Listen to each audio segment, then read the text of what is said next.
Olá, tudo bem? Eu sou o Pedro Luiz e finalmente eu assisti ao filme Spider-Man No Way Home, Homem-Aranha Sem Volta Pra Casa. E o título do filme realmente faz sentido. É triste, hein? Olha, esse vídeo tem spoiler, se você não assistiu ao filme, assista mesmo. Se você gosta de super-heróis, principalmente do Homem-Aranha, esse filme é pra você. O filme teve a história do multiverso, gira em torno disso. Teve os vilões que de destaque pra mim foram o Duende Verde e o Dr. Octopus. E sim, teve o Tobey Maguire e o Andrew Garfield. O Aranha-verso em live action é real, por causa de uma escolha errada do Peter, que gerou aquele feitiço do Mago Supremo, que o Mago Supremo errou esse feitiço, isso é até bizarro. Mas foi uma história muito divertida e triste, ainda mais por causa da morte de uma personagem importante, por causa do final. E no vídeo de hoje eu vou falar mais da minha opinião sobre o filme, fazer uma pequena análise dos melhores momentos, dos momentos que eu mais gostei. Então bora lá!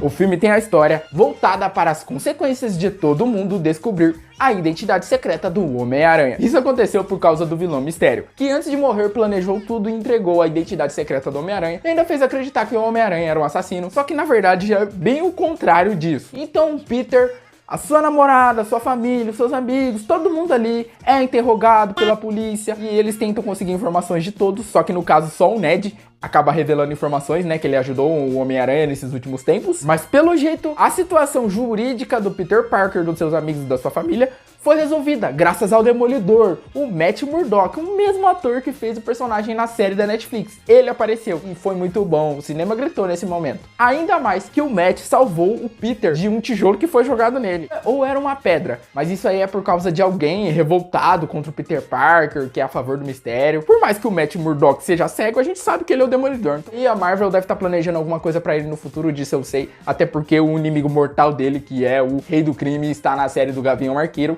Enfim, após a situação jurídica ser resolvida, Peter, MJ, Ned, May e Happy ainda estão sofrendo com a opinião pública. E nisso a MJ, o Peter e o Ned não conseguem ir para uma faculdade. Eles sempre são rejeitados em todas as que eles se inscrevem. E com isso o Peter tem a ideia brilhante de pedir a ajuda ao Doutor Estranho para que o Doutor Estranho voltasse no tempo, fizesse alguma coisa para impedir de que a identidade do Homem-Aranha fosse revelada. Mas o Doutor Estranho deixou claro que estava sem a Joia do Tempo. A gente sabe o que aconteceu com a Joia do Tempo em Vingadores Ultimato. E aí ele acabou optando por fazer esse feitiço que poderia fazer todo mundo esquecer que o Peter Parker é o Homem-Aranha. E o feitiço dá errado, coisa que o Wong havia avisado, cujo mesmo estava no manto do Mago Supremo, pelo menos nesses 5 anos aí que passou, que o Doutor Estranho foi blipado, ele teve que assumir. E ele avisou que o feitiço era perigoso, e deu no que deu. Pessoas de outros universos que sabiam sobre o Peter Parker ser o Homem-Aranha foram trazidos ao universo deles. E começou a loucura no multiverso. Teve o Dr. Octopus, que começa como um vilão, mas termina como herói, e o Duende Verde, que é o vilão principal e o mais insano de todos. Teve o Electro, que mudou bastante se a gente for comparar a personalidade dele com outro filme que ele apareceu, do Andrew. Teve o Largato, o Homem-Areia, que foram os vilões menos relevantes, eu diria. Então, o Homem-Aranha tem que levar esses vilões de volta para os seus universos, para não desestabilizar mais ainda o multiverso. Só que o destino da maioria desses vilões, menos o Largato, o Homem-Areia, é morrer em seus universos. E de começo, o Peter nem estava se importando com isso, ele não estava nem aí, ele só queria fazer os vilões voltar da onde eles vieram mesmo.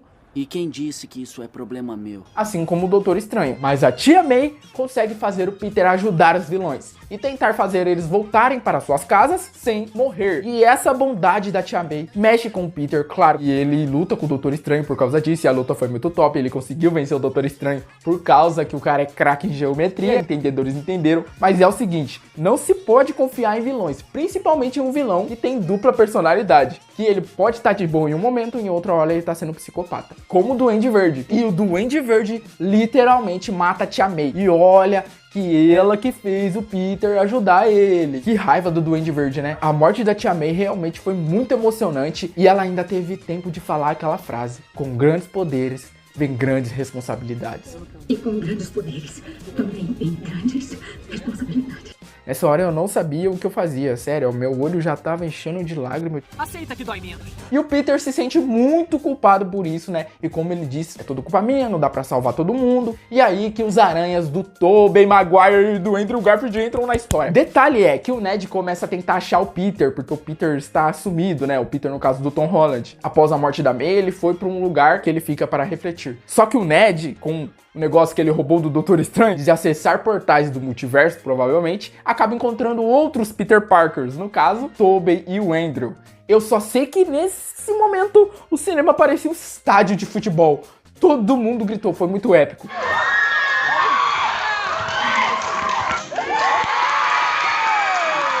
E o bom é que esses outros Homens-Aranhas, esses outros dois, serviram para amadurecer mais ainda o Peter Parker do Tom, o Aranha do Tom.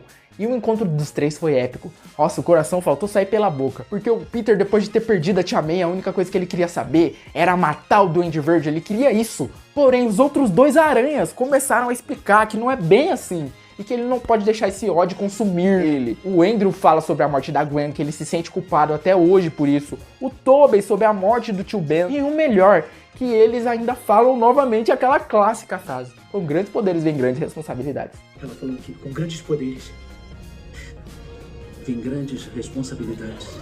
E olha que nostalgia, de tirar o fôlego, hein? O legal é a dinâmica entre eles começam a trabalhar juntos e é novamente para fazer os vilões voltarem para suas casas sem que eles morram. Até porque eles são heróis e eles têm que salvar quem eles puderem. E por falar em salvar, o Andrew Garfield que salva a MJ na cena em que ela cai. E ele se emociona muito com isso, porque ele lembrou da Gwen, né? Porque a Gwen também caiu, só que ele não conseguiu salvar. Isso realmente mostra que ele é um herói. Ele é um herói. Por mais que ele ache que ele fracassou na missão dele, que ele não protegeu quem ele amava, ele se sentiu redimido, provavelmente. E tem aquele meme, né, sendo recriado dos Homens-Aranha se apontando e o Ned no meio. O Ned é muito engraçado, porque ele meio que corta esse peso triste que o filme carrega, sabe? Enfim, mesmo após a conversa entre os aranhas, o Peter do Tom ainda quase chega a matar o Duende Verde. Só que o Peter do Tobey não deixa, ele entra na frente, só que ele também é quase morto. Ainda bem que o Tobey não morreu, hein? O Duende Verde meteu uma facada nele. Oh, o Duende Verde dá até raiva dele. E o Duende Verde no fim é curado, assim como o resto dos vilões. E eu achei incrível a batalha final que teve ali, com várias cenas de ação. As melhores cenas de ação pra mim, assim, pelo menos dos filmes dos Homens-Aranhas. Ver os três aranhas lutando juntos é demais, sabe? O Tobey e o Andrew reencontrando seus vilões antigos, dá nostalgia. E o sentido aranha de todos ali estava a mil. A mil, principalmente do Tom Holland. Só que o final do filme, né, é muito triste. É literalmente muito triste, já que o Doutor Estranho faz o feitiço para fazer todo mundo esquecer que o Peter Parker existe, que o Peter Parker é o Homem-Aranha, sem exceção de ninguém, incluindo as únicas pessoas que o Peter tinha. Ned, MJ, Happy, e a despedida do Peter com o Ned, com a MJ, até de cortar o coração. E o Peter até promete para a MJ que mesmo que eles esqueçam ele vai atrás deles e vai fazer eles lembrarem de tudo. Mas ele não faz isso não, ele vê os dois felizes, indo fazer faculdade, como se a vida deles estivesse prosperando após o Peter não estar mais nela. E o Peter fica com medo de tirar isso deles. E sim, agora o Peter tá sozinho pelo mundo, ele vai até o túmulo da Tia May também, e aí ele vê o Happy por lá, e ele também não fala nada para o Happy. Agora ele tá vivendo realmente a vida do Homem-Aranha, sabe? Esse é o Homem-Aranha. Esta é a minha dádiva e a minha maldição. A maior crítica que a gente tinha a esse Aranha do Tom era essa falta de maturidade, essa tecnologia exagerada que tinha do Stark. Era por causa disso, mas olha só, saiu da geração Nutella, ele fez até o seu próprio traje com um tecido qualquer ali, que por sinal esse traje tá bem legal, assim como os outros trajes, mas esse daí tá muito clássico, esse novo. Até o aluguel o Homem-Aranha vai ter que pagar agora, provavelmente vai ter que trabalhar, quem sabe não seja lá no Clarim Diário tirando foto do Homem-Aranha, assim como os outros Homens-Aranhas. E o filme teve cenas pós-créditos, que tem o Venom, tem mais do Doutor Estranho, mas eu vou deixar pra falar disso em outros vídeos. E em geral, o filme é nota 10, essa é a minha opinião, sabe? Eu acho que é o melhor filme do Homem-Aranha. Pode ser o hype. Mas enfim, o que você achou? Deixem suas opiniões nos comentários e comente se vocês querem mais vídeos sobre os filmes do Homem-Aranha.